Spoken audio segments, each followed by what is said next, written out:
आज की क्लास में मैं आपसे पेपर डिस्कस करूंगा। जो मैंने गेस्ट पेपर आपको प्रोवाइड किया है वो गेस्ट पेपर डिस्कस करूंगा पहले, और फिर जो भी आपकी और प्रॉब्लम्स होंगी वो आपको बताई जाएंगी। अच्छा, ये गेस्ट पेपर बहुत सोच समझ के बनाया गया है, बिल्कुल वैसे ही क्वेश्चन आपको मिलने वाले हैं जैसे इस गेस्ट पेपर में आपको दिए गए, और जो छोटा मोटा चेंजेस होगा क्वेश्चंस में वो आपको बता ही दिया जाएगा।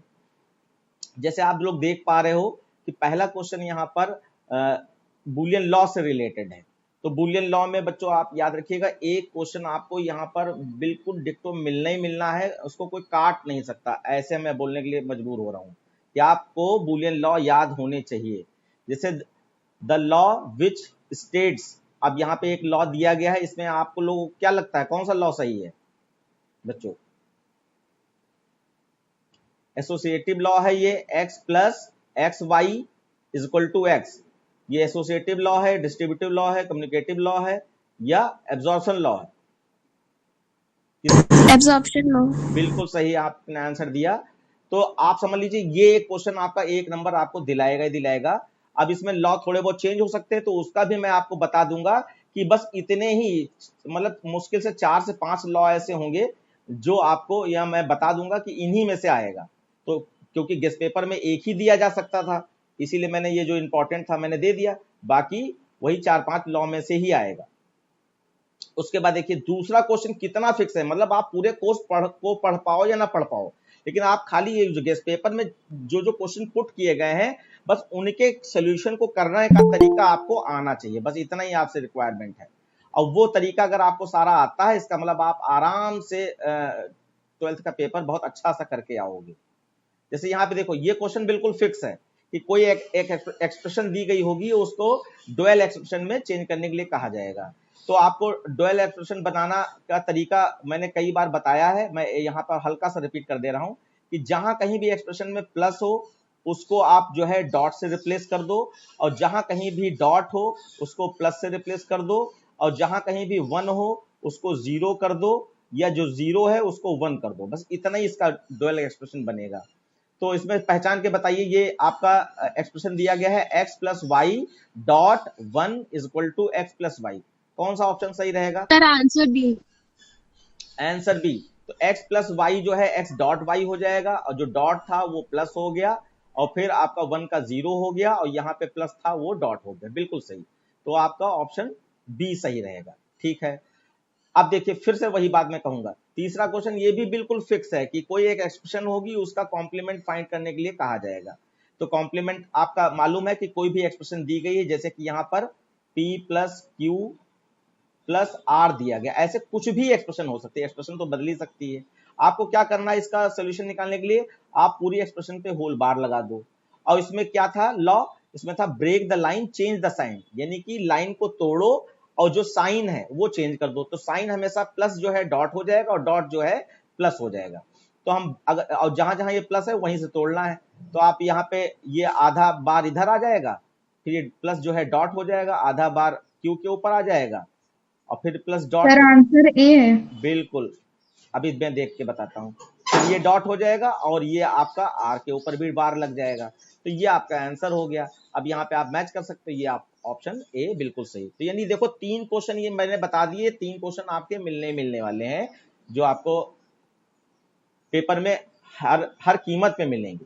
उसके बाद फिर आप देखिए यहाँ पे मैं जो इसके ऑप्शंस हैं वो भी मैं डिस्कस करता हुआ चलूंगा। एक क्वेश्चन बच्चों आपको कन्वर्स, इनवर्स और कॉन्ट्राडिक्शन, ये जो 3 कॉन्सेप्ट थे कन्वर्स, इनवर्स, कॉन्ट्राडिक्शन, को मैं एक बार रिवाइज भी करा दे रहा हूं कि जैसे कन्वर्स का मतलब था कन्वर्स का मतलब था जैसे कि P कंडीशनल Q हो या P बाई कंडीशनल Q हो। तो इसमें क्या चेंज कर देंगे कन्वर्स में, अगर P कंडीशनल Q है, आप भी ट्राई करते रहो, इसी को रिवीजन कहते हैं। Q conditional P. यस, जो यहाँ पे एंटीसीडेंट है यानी कि P, उसको कॉन्सिक्वेंट बना देना है, यानी कि Q की जगह भेज देना है, और जो कॉन्सिक्वेंट है यानी Q उसको एंटीसीडेंट बना देना है। तो Q कंडीशनल P हो जाएगा। तो ये कन्वर्स था। अगर इनवर्स की बात करें, इनवर्स में अगर यही एक्सप्रेशन आपकी P कंडीशनल Q दी गई है, तो इसमें बच्चों आपका सिर्फ बार लग दिया जाएगा, पोजीशन चेंज नहीं होगी, सिर्फ बार लग जाएगा। तो ये आपका P बार Q बार, बस ये हो जाता है। और कॉन्ट्रा पॉजिटिव, कॉन्ट्रा पॉजिटिव इसमें क्या था, इसमें आपका इनवर्स कन्वर्स दोनों मिक्स कर दिए जाते हैं, इनवर्स कन्वर्स दोनों मिक्स कर दिए जाते हैं। तो आपका क्या करना है, पहले आप कन्वर्स कर लीजिए। तो अगर आपका P कंडीशनल Q दिया गया है और इसको आप क्या करें, कन्वर्स कर दें, यानी कि Q कंडीशनल P कर दें और फिर इनवर्स कर दें। इनवर्स का मतलब इसके ऊपर बार लगा दें। तो ये कॉन्ट्रा पॉजिटिव था। तो ये तीन कॉन्सेप्ट में से एक कॉन्सेप्ट आपका मिलना है। अब बताइए आंसर इसमें से कौन सा सही होगा। Question number 4। Answer B. Sir please repeat कर दीजिए सर, लाइट चली गई थी। कोई बात नहीं, ये सब वीडियो रिकॉर्डिंग है, एक बार देख लीजिएगा, 2 मिनट की बात है। तो आप देखो यहाँ पे एक्स वाई कंडीशनल और वाई कॉम्प्लीमेंट लिखा है। तो ये जो है आपका सर आंसर बी। कन्वर्स पूछा गया, तो यानी कि जो कॉन्सिक्वेंट है वो एंटीसीडेंट बन जाएगा, यानी कि बी वाई बार जो है ये पहले आ जाएगा और जो एंटीसीडेंट है वो आपका बाद में आ जाएगा। तो एंटीसीडेंट आपका इधर आ गया, यानी कि Y bar biconditional X. Answer आपका बी बिल्कुल सही है। बेटा ये चिंता ना करो, ये सब रिकॉर्डिंग हो रही है, आप इसको चेक कर सकते हो दोबारा से। फिर उसके बाद विच सर डी। हाँ नहीं सर, नहीं सर, सी यूजिंग क्लासेस। हाँ मैं अभी डिस्कस करता हूं। आप देखो यहाँ पे भी एक चीज समझ लो, इनहेरिटेंस और इंटरफेस में से एक एमसीक्यू बनना ही बनना है। मैं उसके बहुत सारे करीब 8-9 क्वेश्चन है जो बिल्कुल टॉप मोस्ट उसमें है कि वो उनमें से ही कोई आएगा। एक दे सकते थे यहाँ पे, तो एक मैंने दे दिया है। अब यहाँ पे बाकी मैं एमसीक्यू और भी दूंगा आप लोगों को। एमसीक्यू वाला जो ऐप में फोल्डर है उसको पढ़ डालिए, छोड़िएगा नहीं। तो यहाँ पे वो खैर उतना ना भी पढ़े, मेन गेस्ट पेपर में जो दिया है उसी हिसाब से पढ़ना है। Which inheritance in Java programming is not supported, यानी कौन सा इनहेरिटेंस जावा प्रोग्रामिंग में सपोर्ट नहीं होता है। जल्दी से बताइए फिर से। So multiple inheritance using classes. बिल्कुल सही, आपने आंसर बिल्कुल सही दे दिया। देखिए जावा में आपका सिंपल इनहेरिटेंस होता है, उसके बाद सिंपल में तो क्या होता है, मैं हल्का सा रिवाइज करा दे रहा हूं। सिंपल इनहेरिटेंस में 2 ही क्लास होती हैं, ये 2 क्लास होती हैं और यही आपके कोर्स में है। देखा जाए कि जब कोई 2 ही क्लास आपस में इनहेरिट करवाई जाए, जिसमें ऊपर वाली बेस क्लास होती है, नीचे वाली सब क्लास ड्राइव क्लास या चाइल्ड क्लास होती है, तो उसको आपका सिंपल इनहेरिटेंस कहते हैं। अगर ये 2 से अधिक एक स्टेज फॉर्म में और ऐड कर दी, यहाँ पे सी कर दें, इसके और नीचे डी कर दें, तो इस इनहेरिटेंस को मल्टी लेवल इनहेरिटेंस कहते हैं। मल्टी लेवल इनहेरिटेंस यानी एक से अधिक लेवल है इसमें और एक स्टेज फॉर्म में जुड़ते ही चले जा रहे हैं। फिर उसके बाद अगर इसमें कुछ ब्रांचेस निकाल दे, मान लीजिए मैंने यहाँ पर कुछ और एक बना दिया, यहाँ पे डी बना दिया, इस तरीके से कोई भी स्ट्रक्चर ऐसे और कुछ बना दिया, तो ये आपका हाइब्रिड हो जाता है। हाइब्रिड का मतलब एक से अधिक बेस क्लास हो सकती है, एक से अधिक सब क्लास हो सकती है, सब आपस में मिक्स हो सकता है, तो ये हाइब्रिड हो जाता है। और एक आपका इनहेरिटेंस होता है जो मल्टीपल इनहेरिटेंस कहलाता है। तो मल्टीपल इनहेरिटेंस का ही ये क्वेश्चन था, जिसमें बेस क्लास एक से अधिक होती हैं, ये बेस क्लास एक से अधिक होती हैं और सब क्लास एक ही होती है। तो ये वाला कॉन्सेप्ट, यानी कि एक से अधिक बेस क्लास एक ही सब क्लास में इनहेरिट कराई जा रही है, ये वाला कॉन्सेप्ट ऊप्स प्रोग्रामिंग का तो है, लेकिन जावा ऊप्स प्रोग्रामिंग होते हुए भी इस कॉन्सेप्ट को यूज नहीं करती है। इसकी जगह पे ही इंटरफेस लाया गया है। तो वो कॉन्सेप्ट अलग चीज है, लेकिन इसकी जगह पे इंटरफेस लाया गया है, तो ये कॉन्सेप्ट नहीं यूज होता है। तो ऑप्शन सी आपका सही आंसर हो गया। अब यहां पर बिल्कुल फिक्स क्वेश्चन है सारे। जैसे यहां पर ये कहा गया, convert the following expression into its canonical POS expression. तो canonical SOP expression, canonical POS expression, यानी कि मिन टर्म मैक्स टर्म वाला क्वेश्चन आपका एक मिलना। अब जैसे मैंने यहाँ पे पॉज एक्सप्रेशन दे दिया, तो इसका मतलब आपको पॉज और सॉप 2 ही होती हैं, दोनों ही आनी चाहिए, तब आपका सही फायदा होने वाला है। ये बिल्कुल डाउट में ना रहिएगा कि बस ये क्वेश्चन पॉज दे दिया तो पॉज ही आएगा, या पॉज दे दिया तो ये एक्सप्रेशन दे दी तो बस यही आएगी। पॉज ही आएगा हमारे हिसाब से, लेकिन अगर सॉप आ गया तो उसका प्रैक्टिस आपका होना चाहिए। 2 ही एक्सप्रेशन है, ये क्वेश्चन आपका मिलने वाला है। तो देखो इसको मैं बताता हूं कैसे होगा। आपके क्वेश्चन में यहां पर ए प्लस, ये डॉट थोड़ा गलत लग गया है, ए प्लस बी है और डॉट ए बार ऐसे करके, ये डॉट यहां पे नहीं होगा, डॉट प्लस दोनों नहीं होते हैं, ठीक है। तो अब इसको हमें क्या करना है, पॉज एक्सप्रेशन में करना है। अभी मैं दिखाता हूं आपको। ए प्लस बी, यहां पे शायद डॉट था, एक बार मैं चेक कर लूं, ए बार ऐसे था। तो अब आप याद कीजिए वो वाला जो कैनोनिकल सॉप या पॉज में कन्वर्ट करने वाला था। तो पहला स्टेप था कि एक्सप्रेशन को सॉल्व करो लॉ लगाकर, और इस कंडीशन में लाओ कि वो एक्सप्रेशन जो है जैसे पॉज पूछा जा रहा है तो प्रोडक्ट ऑफ सम फॉर्म में बन जाए, सॉप पूछा जा रहा है सम ऑफ प्रोडक्ट फॉर्म में बन जाए। तो जैसे यहां पर हमें पॉज एक्सप्रेशन में इसको कन्वर्ट करना है, तो अब यहां पर पॉज एक्सप्रेशन में कैसा, देखो अगर हम यहां पर ए डॉट बी लिख दें तो ये सॉप है, यानी मिन टर्म दिया गया है। अगर ए प्लस बी लिख दें तो ये पॉज एक्सप्रेशन का यानी मैक्स टर्म दिया गया है। तो ये वाला टर्म तो दिया ही गया हमारा प्लस में, और बीच में डॉट भी लगा है, इसका मतलब हमारी ये पॉज में पहले से ही कन्वर्टेड है, तो इसको अलग से कन्वर्ट करने की जरूरत नहीं है। तो अब इसको आप इस फॉर्म में लिख लीजिए, ए प्लस बी, और क्योंकि ब्रैकेट में होता है तो डॉट, और यहां पे ए बार, बस इतना लिख दीजिए। अब दूसरा लॉ क्या होता है, उसका स्टेप्स जो थे, दूसरा था फिल मिसिंग टर्म, यानी कि दोनों टर्म में से जो टर्म गायब हो उसमें वो टर्म फिल कर दो, क्या, बाय जीरो। इसमें जीरो फिल किया जाता है और सॉप में 1 से प्लस किया जाता है। तो यहाँ पे देखिए दो टर्म है, एक तो ये टर्म है डॉट से पहले वाला, एक डॉट के बाद वाला। तो डॉट से पहले में ए बी और डॉट के बाद में सिर्फ ए है, तो किसमें क्या कमी है, जल्दी से अपनी तरफ से सजेशन दें बच्चों। सब बी बी डैश। हाँ, ये दूसरे वाले उसमें गायब है, तो हम लोग क्या कर सकते हैं, यहां पर ए बार ऐसे लिख दो। तो ये आपका लॉ के हिसाब से जीरो में प्लस कर दे तो कोई फर्क नहीं पड़ता, वही बात बिल्कुल सही है आपकी। तो यहां पर बी को लाना है आपको, बाकी तो टर्म आपके सही है। 1 को मल्टीप्लाई करने से कोई फर्क नहीं पड़ता, 0 को प्लस करने से कोई फर्क नहीं पड़ता। तो ये आप ले आइए और यहाँ पे बी डॉट बी बार ले आइए।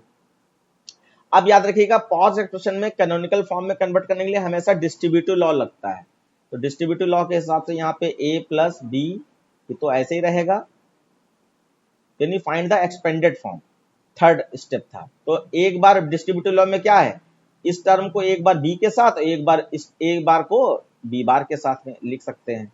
तो ए बार प्लस बी, और फिर आपका ए बार प्लस बी बार, ये।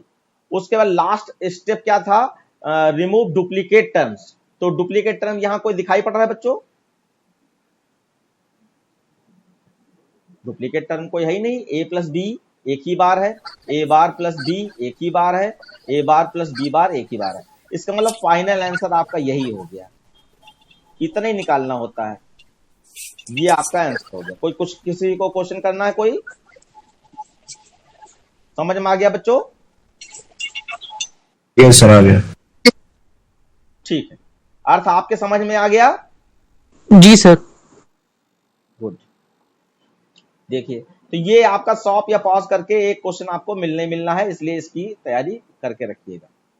उसके बाद देखिए यहां पे name the basic gate that is equivalent to NAND gate connected in series. बताओ बच्चों इसका आंसर क्या हो सकता है? दो NAND गेट, हाँ AND गेट नॉट गेट, दो AND गेट NAND गेट आपस में एक ही सीरीज में कनेक्टेड हो तो वो किस नॉर्मल गेट के इक्विवेलेंट हो सकता है? तो आपको नॉर्मल गेट या बेसिक गेट कौन से होते हैं? एंड, और नॉट, 3 बेसिक गेट होते हैं। इनमें से तीनों में से किसी से ये मिलता जुलता होगा। तो AND गेट नॉट गेट ना, नहीं तो आप दो बता रही हो। देखो यहाँ पे अब मैंने आपके लिए अलग से खोल के रखा है फाइल, मैं दिखाई दे रहा हूं, ये आपके पास है, फाइल अवेलेबल है, आप इसको बस देख लो एक बार। जैसे ये जो ई बुक मैंने प्रोवाइड की थी जिसमें NAND to NAND, NOR to NOR समझाया गया था, इस ई बुक में सब कुछ दिया है बहुत अच्छे से। देखो ये आपका ये बेसिक गेट है, और ये आपका NAND to NAND नेटवर्क, ये NOR to NOR नेटवर्क। तो ये एक क्वेश्चन यहां पर ये फिक्स है, आपको गेट से ये मिलना है आपको। तो नॉट गेट को NAND to NAND में ऐसे बनाया जाता है, NOR to NOR में ऐसे बनाया जाता है। इसका एक्सप्लेनेशन वीडियोस में पहले से पढ़ा है, आपको वो वीडियो देखनी होगी गेट वाली। उसके बाद देखिए यहां पर एंड गेट पे ध्यान दीजिए। उसने कहा कि दो नैंड गेट एक ही सीरीज में जुड़े हैं, तो ये किस नॉर्मल गेट से मैच करता है। तो यहां देखो ये नैंड बना है और ये नैंड बना है, दो नैंड गेट एक ही सीरीज में कनेक्टेड हैं एक दूसरे से, तो ये किसके इक्विवेलेंट दिखाई पड़ रहा है? जल्दी से आंसर करें। AND gate. एंड गेट के इक्विवेलेंट दिखाई पड़ रहा है, बिल्कुल सही। तो ये बच्चों इसका आंसर हो जाएगा आपका एंड गेट। यहां पे आंसर हो जाएगा आपका एंड गेट।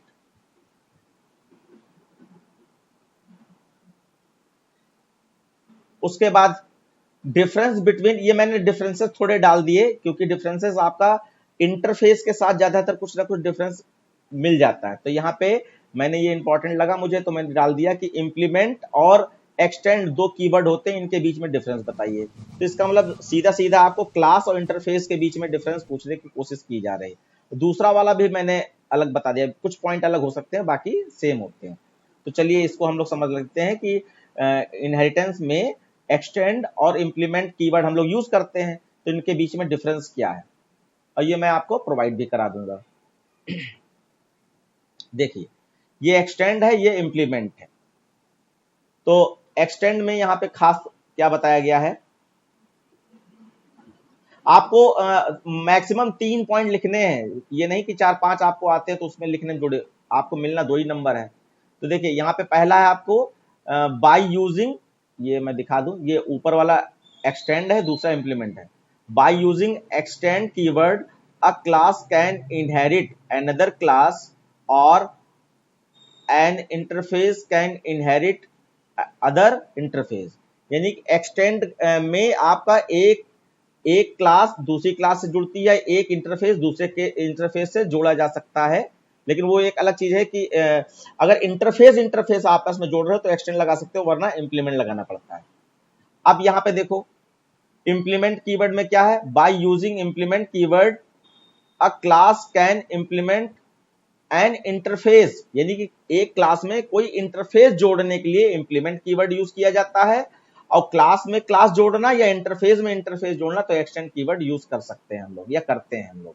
तो यहाँ पे नीचे वाली लाइन थोड़ा सा कंफ्यूज कर रही होगी इंटरफेस वाली, तो उसको भूल जाओ, आप सिर्फ इतना ही लिखो, bye using extend keyword a class can inherit another class, बस इतने से ही काम चल जाना चाहिए, आपको आगे याद करने की जरूरत नहीं है। और इंप्लीमेंट में लिख देना है कि एक इंटरफेस को क्लास में जोड़ा जाता है, बस इतना ही लिखना है।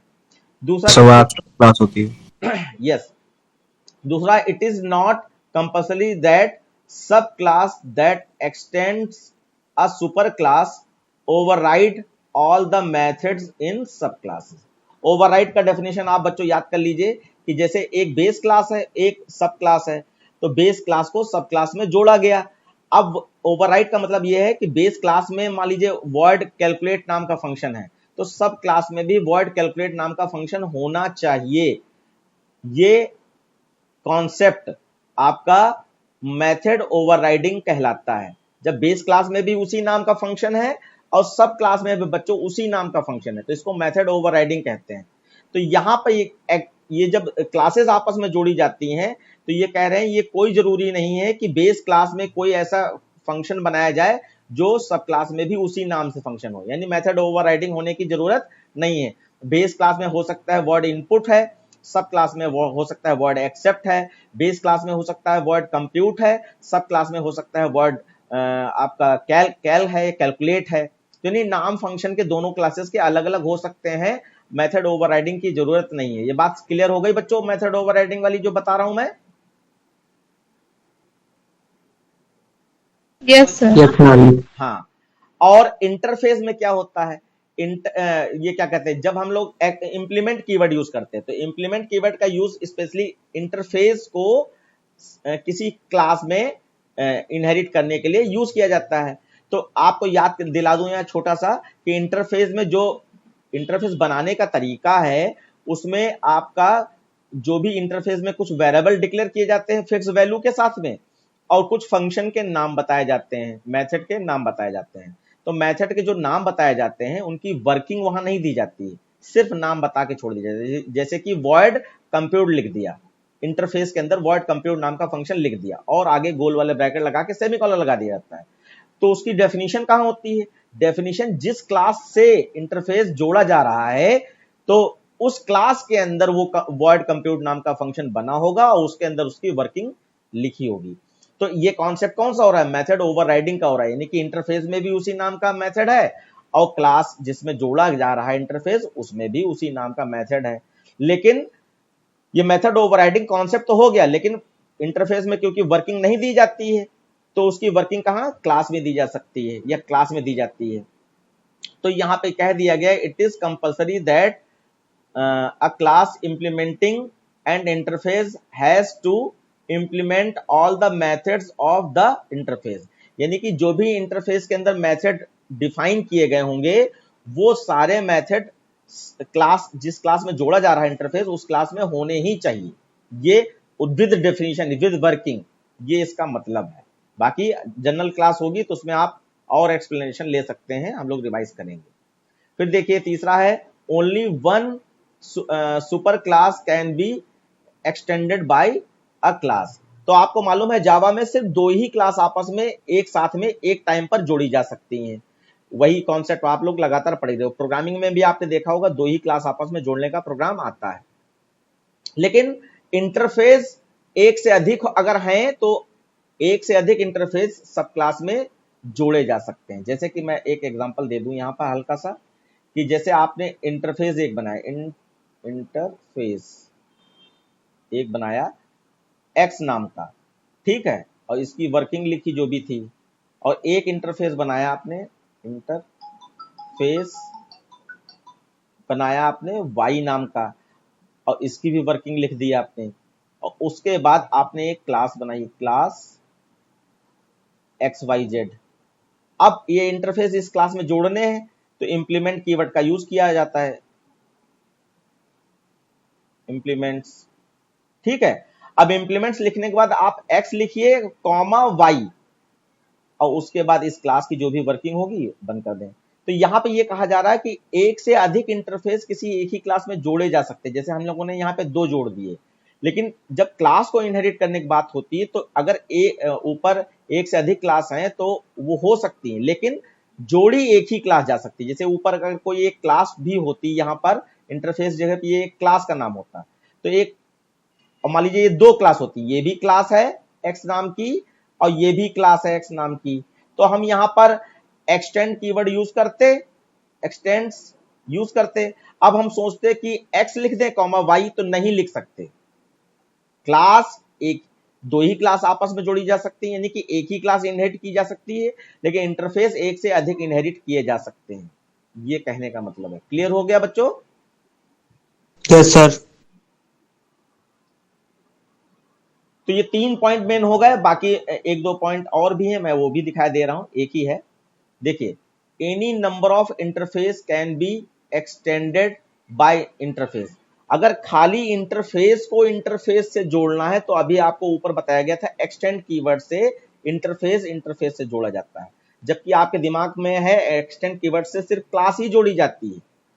तो एक एक्सटेंड कीवर्ड है, दो चीजें हैं यहां पे, देखो मैं हल्का सा दिखाने की कोशिश करता हूं। जैसे कि क्लास ए है, इसकी कोई वर्किंग बंद कर दिया, और क्लास बी है, इसकी कोई वर्किंग और बंद कर दिया।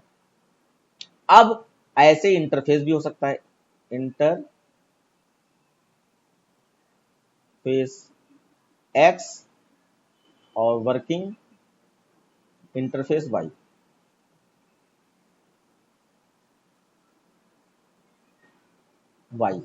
अब ये कहा जा रहा है कि जब एक क्लास को दूसरी क्लास में जोड़ा जाता है तो एक्सटेंड कीवर्ड की जरूरत होती है,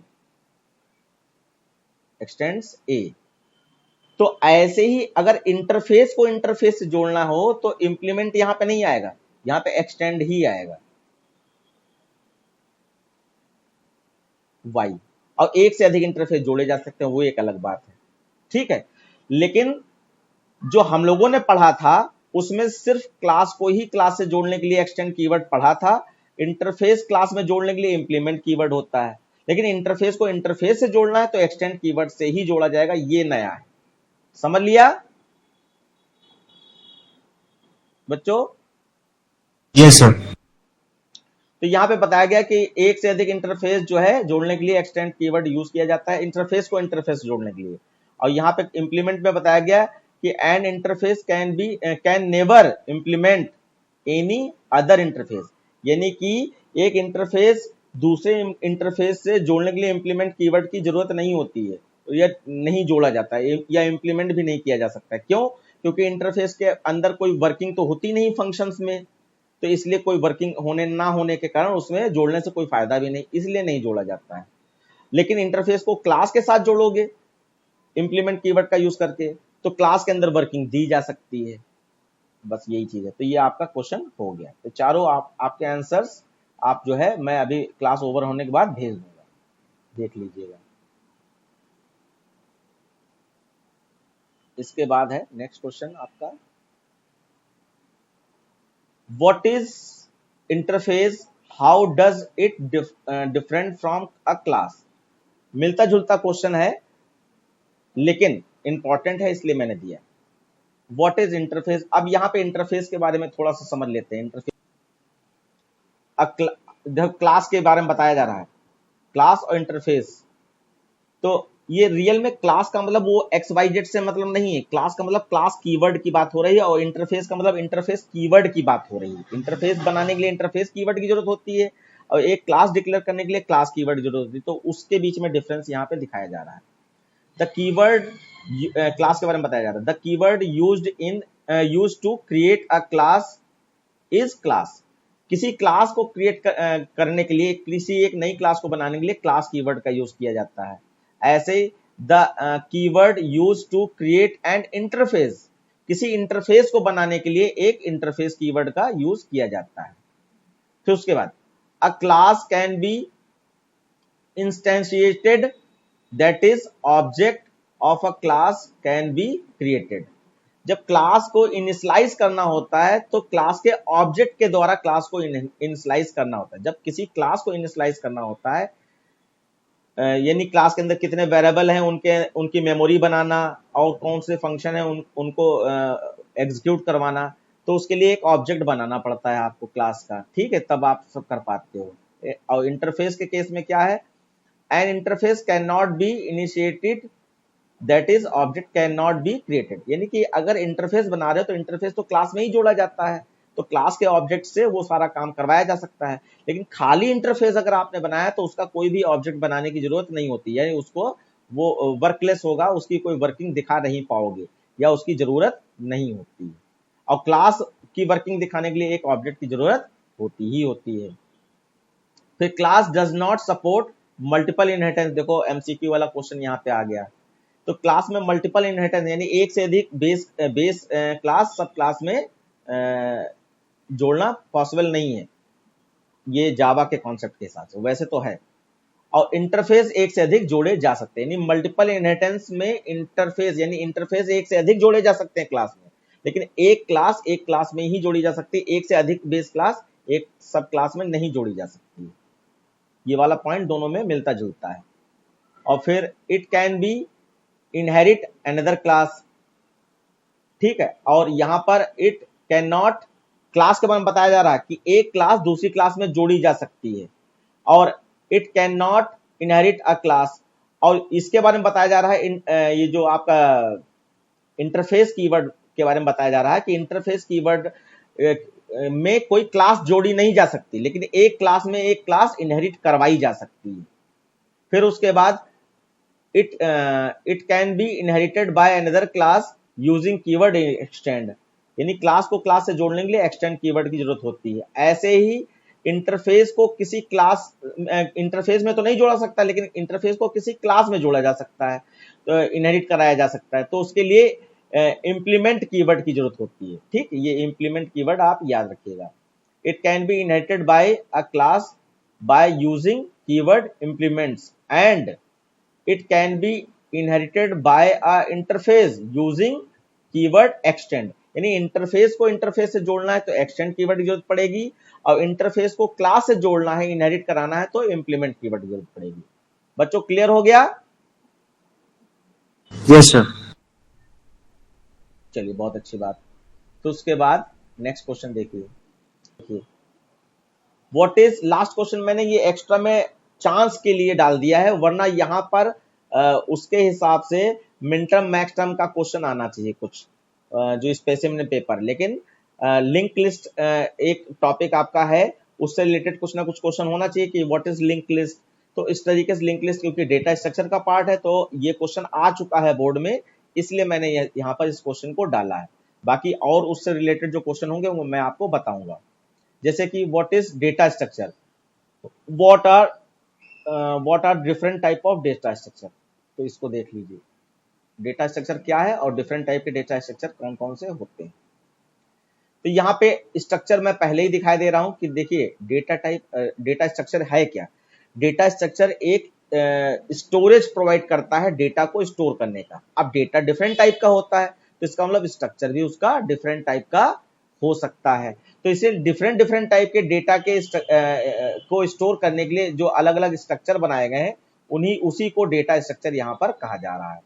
आप देखिए यहाँ पे मैं कुछ डेटा स्ट्रक्चर के नाम यहाँ लेना चाहूंगा। जैसे डेटा स्ट्रक्चर में आपका दो तरीके के डेटा स्ट्रक्चर होते हैं, लीनियर डेटा स्ट्रक्चर और non linear data structure. Linear data structure में आपका स्टैटिक डेटा स्ट्रक्चर और डायनेमिक डेटा स्ट्रक्चर होता है। स्टैटिक डेटा स्ट्रक्चर के अंदर एग्जांपल क्या है, एरे। हमने बताया था जब एरे या और भी जैसे लिंक लिस्ट है तो एरे में आपको पहले से ही एरे की मेमोरी साइज को बताना पड़ता है, फिक्स्ड रूप से बताना पड़ता है, इसीलिए इसको स्टैटिक डेटा स्ट्रक्चर कहा जाता है। और जो स्टैक का यूज हम लोग लिंक लिस्ट के थ्रू करते हैं, अगर एरे के थ्रू ना करें लिंक लिस्ट के थ्रू करें तो उसको डायनेमिक डेटा स्ट्रक्चर में रखा जा सकता है, जो कि आपके कोर्स में नहीं है, बस यहाँ पे आपका ऑब्जर्व करके बताया जा रहा है। तो ये आपका डायनेमिक डेटा स्ट्रक्चर में आप क्यू, स्टैक और लिंक लिस्ट तीनों रख सकते हैं या रखे जाते हैं। अब नॉन लीनियर डेटा स्ट्रक्चर में क्या होगा, ट्री और ग्राफ। तो ये सब नाम है, आपको ये कोई चार्ट बना दोगे तो बहुत ही अच्छी बात है, अगर नहीं बनाते तो खाली आपका नाम बता देना है कि array, stack, Q, link list, tree, ये सब डेटा स्ट्रक्चर होते हैं। ये आपको खाली नाम बता देना, ठीक है। और बाकी डेटा स्ट्रक्चर का एक बार डेफिनेशन में हल्का सा पढ़ दे रहा हूं। डेटा स्ट्रक्चर की definition, a data structure is not only used for organizing a data. मतलब डेटा स्ट्रक्चर का काम खाली डेटा को ऑर्गेनाइज करना ही नहीं है, it is also used for processing, retrieving and sorting data. Data के साथ कोई प्रोसेस करना है, डेटा को रिट्रीव करवाना है, डेटा को सॉर्टिंग करना है, तो ये सारा काम डेटा स्ट्रक्चर में हो सकता है। जैसे ये एरे का एग्जांपल दिमाग में रखो तो आपको जल्दी कन्वीनियंट रहेगा कि एरे में सॉर्टिंग वॉटिंग और एरे के साथ वर्किंग, प्रोसेसिंग सारी कराई जाती है। There are different basic and advance type of data structure that are used in almost every program और software system that has been developed. जितने भी प्रोग्राम या सॉफ्टवेयर बनाए जाते हैं सब में डेटा स्ट्रक्चर यानी एरे का यूज हो सकता है, स्टैक का यूज होता है, लिंक लिस्ट का, जो बड़े लेवल पे होता ही होता है, ठीक है। तो ये वाली बात आपको याद रखनी है। Data structure are integral part of computer use for arrangement of data in memory. Memory के अंदर जो आपका डेटा एरे है, चाहे आपका स्ट्रिंग है या बहुत सारे और डेटा स्ट्रक्चर होते हैं जो अगर आपने नीचे पढ़े हुए स्टैक क्यूज वगैरह, उनको मेमोरी में कैसे रखा जाए, स्टोर कराया जाए और उसको कैसे मैनेज किया जाए, इसकी ही रिस्पॉन्सिबिलिटी डेटा स्ट्रक्चर की होती है। तो ये बहुत अच्छी डेफिनेशन अलग से मैं दे दूंगा। बाकी यहाँ पे मैंने डेटा स्ट्रक्चर क्या है इसके बारे में थोड़ा बहुत बता दिया, ठीक है। तो ये आपका क्वेश्चन हो गया। तो ये आपका थ्योरी पार्ट हमें लग रहा है पूरा हो गया है या अभी, अच्छा ये एमसीक्यू टाइप की थ्योरी पार्ट पूरा हो गया। अब यहाँ पे देख लीजिए, ये सारे क्वेश्चन आपको सॉल्व करना आना चाहिए, यानी कि आपको कॉन्सेप्ट बेस्ड क्वेश्चन है, आपको इनफिक्स से पोस्टफिक्स में कन्वर्ट करना आना चाहिए। तो उसकी एक ही वीडियो है, उसको कायदे से देख लो, आप आराम से कर दोगे। हमारा यहाँ काम है कि ये जो एक्सप्रेशन दी गई इसको हम सॉल्व करके आपको बता दें। जैसे कि ये दिया गया है T into Q plus R minus T divide U minus V into W into x, ये काफी बड़ी हमने कर दी, इतनी बड़ी आएगी नहीं, हमने कहा ज्यादा से ज्यादा दिमाग बच्चा लगा सके इसलिए इतना बड़ा कर दिया है, वरना इतना बड़ा नहीं आता है।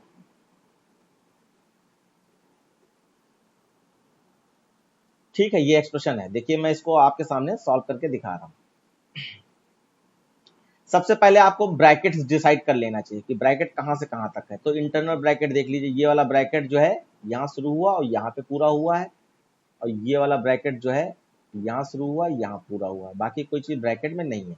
तो ब्रैकेट के अंदर की चीजें हमें पहले सॉल्व करनी है। जैसे कि हम यहाँ पर जो चीजें और हैं वो ऐसे ही लिखी छोड़ देंगे।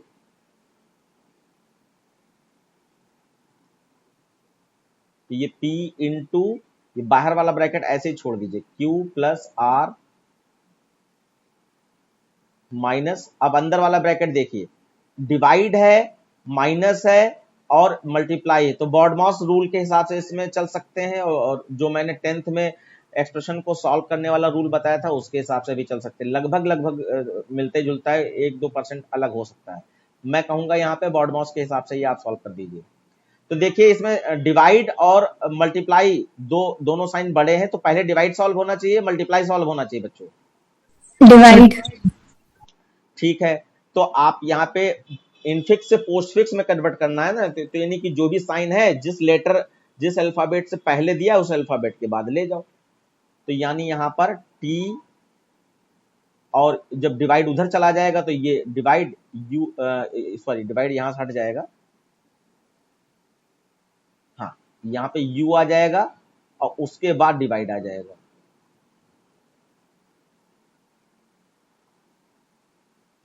फिर उसके बाद अब इसी स्टेप में आप सॉल्व कर लीजिए, क्योंकि अब इसके बाद बारी किसकी आई सॉल्व करने की, मल्टीप्लाई की, और मल्टीप्लाई थोड़ा अलग दिया गया, दूर दिया गया, तो यहीं पे सॉल्व कर लीजिए, कोई दिक्कत नहीं। तो V ऐसे डाल दीजिए और ये W इधर आ जाएगा और मल्टीप्लाई इधर आ जाएगा। तो अब यहाँ पर पेंसिल से आप जो चीजें सॉल्व हो चुकी हैं हल्का सा अंडरलाइन कर दीजिएगा, यानी कि अंडरलाइन करने का उद्देश्य है कि अब इनके बीच में कोई भी साइन नहीं आ सकता, इनके बीच में जो सॉल्व हो गया है।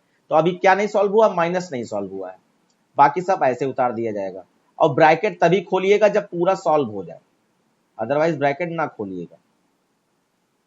तो अब देखो यहाँ पे क्या बचा है, सिर्फ माइनस बचा है, तो माइनस सॉल्व कर दीजिए। तो यानी multiply Q plus R minus, और ये ऐसे उतार दीजिए TU डिवाइड। अब ये माइनस कहां जाएगा, V के बाद में या पूरा VW एस्ट्रिक के बाद में बच्चों, कहां पे जाएगा, एस्ट्रिक के बाद। एस्ट्रिक के बाद, यानी कि V, क्योंकि अब बीच में जो सॉल्व हो चुका है उसके बीच में नहीं ला सकते, तो यानी पूरा जंप करा के ले जाएंगे। तो VW एस्ट्रिक और फिर यहाँ पे माइनस ले आइए।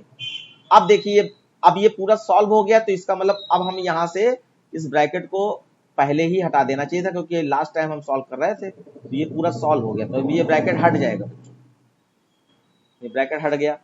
और इसको अंडरलाइन कर लीजिए, अब इसके बीच में कुछ नहीं आ सकता, अब इसके बीच में और कुछ नहीं आ सकता, ये अंडरलाइन कर लिया। बाकी सब ऐसे उतार दीजिए, प्लस Y और ये आपका Z है प्लस Z। अब क्या बचा,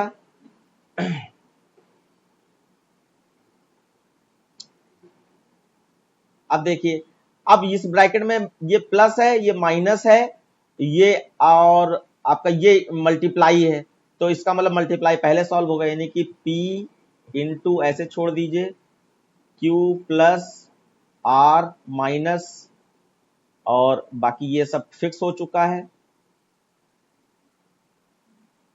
यहां तक। और ये मल्टीप्लाई कहां, x के बाद चला जाएगा, तो इसका मतलब x पहले आ जाएगा और उसके बाद ये आपका मल्टीप्लाई का साइन चला गया, प्लस Y प्लस Z।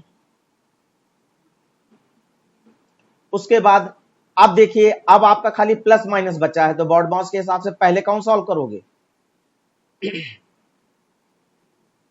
बताइए बच्चों। Sir add. प्लस सॉल्व करोगे, ठीक है। तो आप यहाँ पे Q R पास ले आइए और प्लस इधर आ जाएगा। और फिर अब हमें मालूम है कि मल्टीप्लाई अब कहां, सॉरी माइनस वाला साइन कहां, ये जो पूरा फिक्स था ना, इसके बाद में जाना चाहिए, तो ये पूरा यहीं पे आप सॉल्व कर दो तो कोई दिक्कत नहीं, नहीं तो अगले स्टेप में ले जा सकते हो, मैं यहीं पे सॉल्व करे दे रहा हूँ, या नहीं, अच्छा रहने दीजिए, अगले स्टेप नहीं कर दूंगा। u divide v w multiply minus x star, इतना सॉल्व हो चुका है, प्लस y प्लस z। ठीक है, अब ये खाली माइनस बचा है, तो यानी कि p into Q R plus, ये माइनस हट जाएगा तो यानी पूरी एक्सप्रेशन इधर आ जाएगी, यानी कि T U divide V W star minus x multiply, अब ये वाला माइनस उठकर यहां आ जाएगा। अब ये माइनस यहां आ गया, इसका मतलब अब ये एक्सप्रेशन पूरा ब्रैकेट वाला पार्ट सॉल्व हो गया, तो यानी ये ब्रैकेट जो मैं लगा रहा था अब मैं इसको नहीं लगाऊंगा, अब ये सॉल्व हो चुका है हमारा इस वजह से। और फिर बचा आपका प्लस y प्लस z। अब आपके यहां पर देखो मल्टीप्लाई बचा है, अच्छा मैं अभी इसको लगाए रखता हूं क्योंकि ये मल्टीप्लाई अभी इधर वाला सॉल्व होना रह गया, जिससे कि आपको अंदाजा मिल जाए कि अब ये मल्टीप्लाई कहां जाएगा, पूरा ब्रैकेट के उस पार जाएगा। तो मल्टीप्लाई प्लस प्लस बचा है तो मल्टीप्लाई पहले सॉल्व कर लेंगे, यानी कि p, और ये ब्रैकेट अब खोल दो क्योंकि अब क्यू आर को इसके साथ में लाना है, Q R plus T U divide V W multiply minus x into minus, और ये मल्टीप्लाई अब कहां जाएगा, इस माइनस के बाद में, यानी कि यहां आ जाएगा, फिर प्लस y प्लस z। अब इतना आपका बचा है, अब प्लस प्लस ये रह गया है, तो प्लस पहला प्लस y के उधर चला जाएगा और दूसरा प्लस z के उधर चला जाएगा, तो एक साथ ही लिख दो, कोई दिक्कत नहीं, मैं लिखे दे रहा हूं यहां पर final result p q r plus T U divide V W star minus x star minus star, अब ये प्लस कहां चला जाएगा, y के इस पार, तो y इधर आ गया, प्लस इधर आ गया, और ये प्लस कहां चला जाएगा, z के उस पार, z प्लस। अब यहां पे याद रखिएगा कि लेफ्ट टू राइट की ओर चलते समय जो पहले मिल जाए, जब सेम प्रेसिडेंट हो जाए, जैसे दो प्लस थे ना, तो दो प्लस में कौन सा पहले प्लस सॉल्व करें, तो लेफ्ट टू राइट की ओर चलते समय पहला वाला प्लस पहले सॉल्व होगा, दूसरा वाला प्लस बाद में, इसको ऑपरेटर एसोसिएटिविटी कहते हैं। तो ये आपका फाइनल रिजल्ट हो गया। बच्चों यहां पे किसी को कोई डाउट हो रहा हो तो जल्दी से बता दो, आ गया सबको ये चीज? Yes sir. चलिए बहुत अच्छी बात।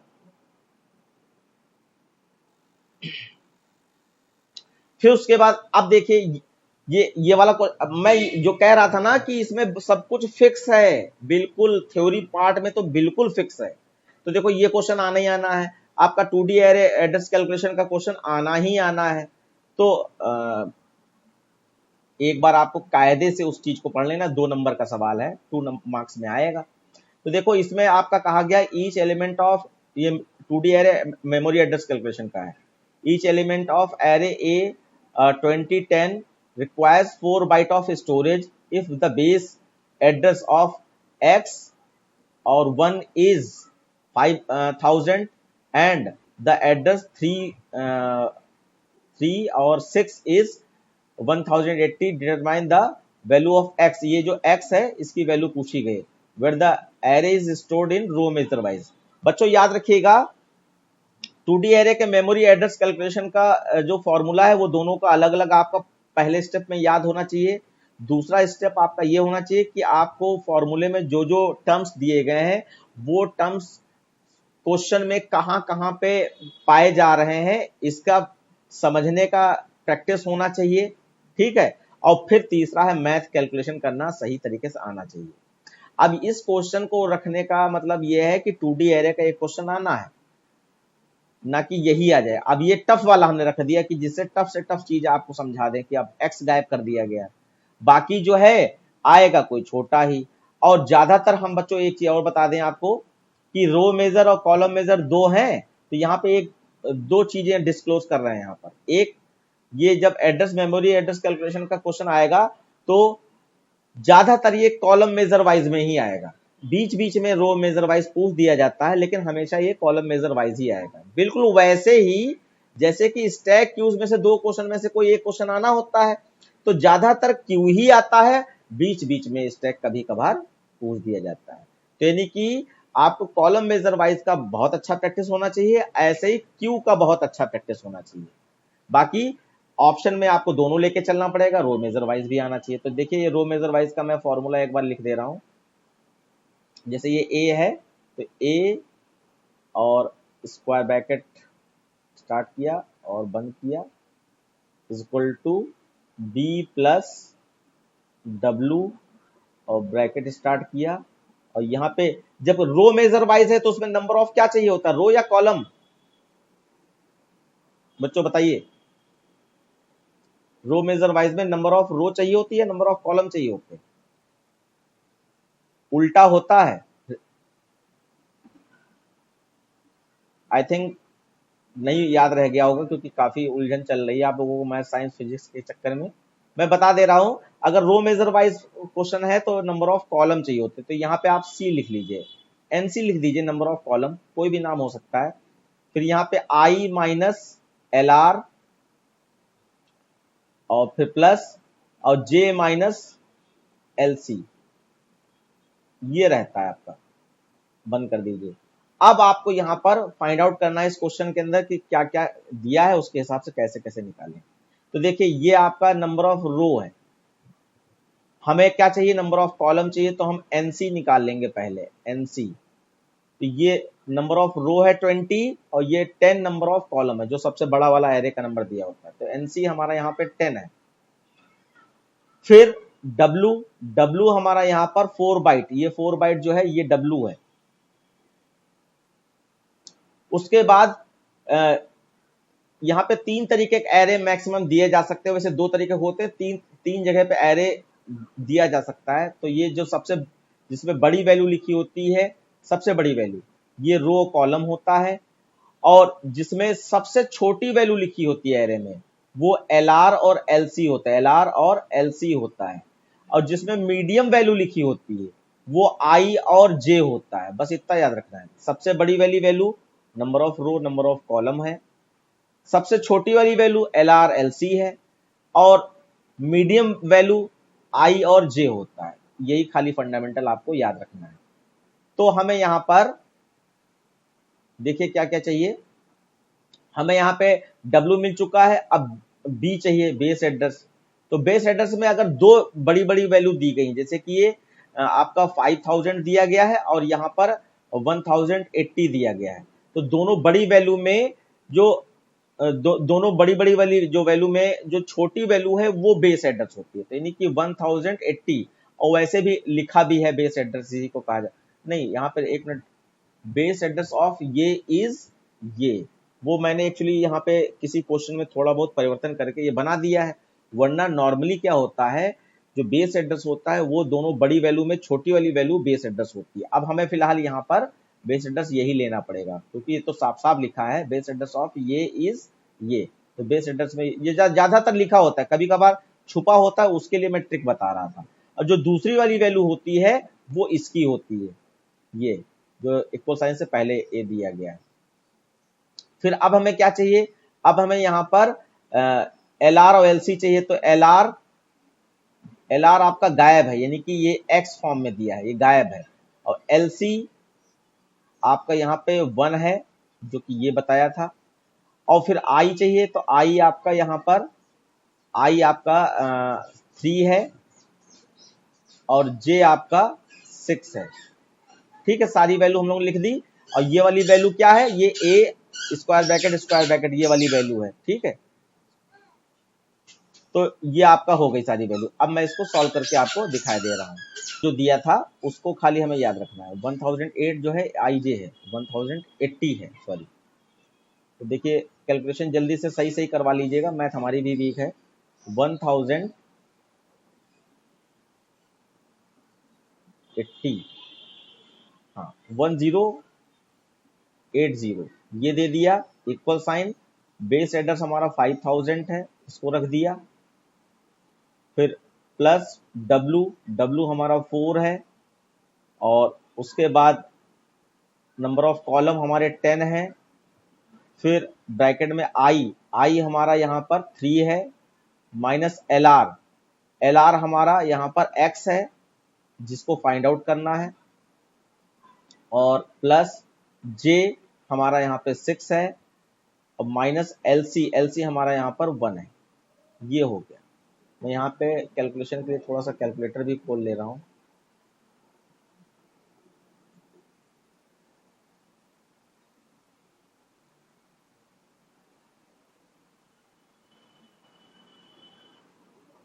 ठीक, अब कैलकुलेशन कर ली जाए तो ये आपका 80 हो गया इज इक्वल टू 5000 प्लस 4। अब 4 क्योंकि मल्टीप्लाई में तो इसको मतलब पहले इसको ऐड नहीं कर सकते आप। अब यहाँ पर इसको अंदर मल्टीप्लाई करा दीजिए तो ये 10 इंटू 3 30 हो जाएगा, माइनस ये 10x हो जाएगा, प्लस आपका ये 5 आ जाएगा यहाँ पर।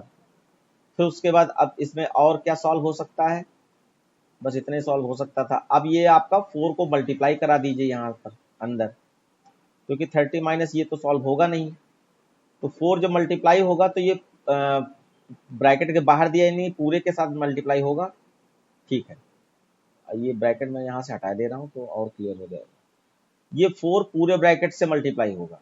ठीक है, तो आप यहाँ पे 1080 इज इक्वल टू 5000 प्लस ये 4 यहाँ रख दीजिए ब्रैकेट के बाहर 10x और प्लस ये 4 आपका यहाँ पे मल्टीप्लाई हो जाएगा तो 4 इंटू 5 20 आ जाएगा।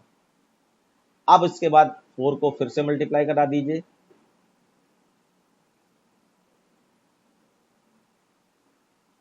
तो ये आपका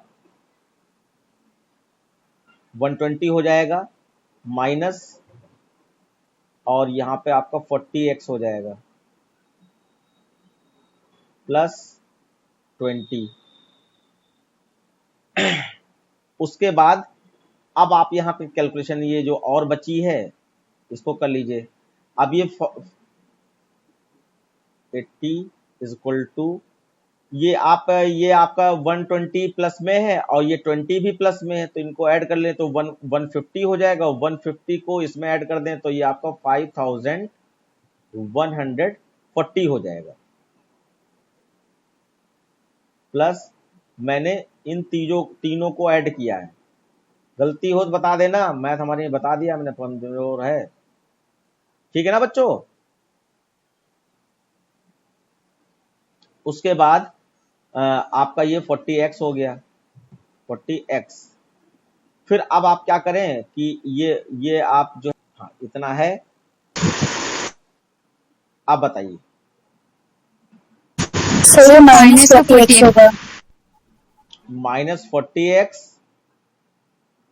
इज इक्वल टू, आगे बोलते जाइए जल्दी से। 1080 माइनस 1080 माइनस 5140।